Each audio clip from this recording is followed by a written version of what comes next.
dealing with the CPUID SDK-DLL error in CPUID app. I'm Sophie Chen, a Windows support engineer. Let's look at the engineering steps I've prepared to fix it. Before we start the CPUID SDK manual guide, check the description for a professional diagnostic utility. This is the CPUID SDK, the CPUID Software Development Kit library. It provides unmanaged routines for real-time hardware monitoring, facilitating the retrieval of localized sensor data links, such as CPU temperature, clock speeds, and voltage manifests. Now that you're up to speed on the files role, let's begin the repair process. Cpuidsdk is maintained by Windows itself. Run the system file checker by typing sfc/scan now in an elevated command prompt to detect and repair system-level file issues. If the installer was unable to bridge the gap, we will move to phase 2 of our diagnostic to refresh the system's memory. Performing a restart can determine if the error is just a transient environment glitch. A reboot refreshes your system's path variables and can sometimes re-establish a broken link to the CPUID SDK file.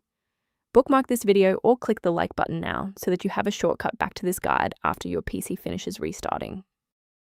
Still seeing the error? Let's move to the next actionable step in our guide.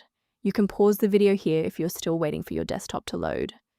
A restart won't fix broken performance counters, so we'll use step 3 to force a rebuild of those links.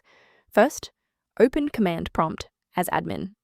Second, you're going to type locktr/r, then hit enter.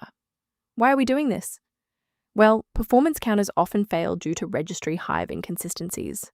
By wiping and rebuilding these entries, we ensure the system can properly recognize and load the diagnostic library again. A quick professional note on security. Sourcing components correctly is just as important as the fix itself. Replacing CPUID SDK without a proper diagnostic environment can lead to DLL hell, where multiple conflicting versions of the library paralyze your operating system's ability to load software. To complement these security best practices, you may want to consider using a diagnostic resource to help manage your system's library references. If system alerts or resource lag are present, the resource below outlines maintenance considerations related to CPUID SDK. Your feedback is valuable. If this fix got CPUID SDK working for you, please like the video and subscribe to stay informed on maintaining a secure environment.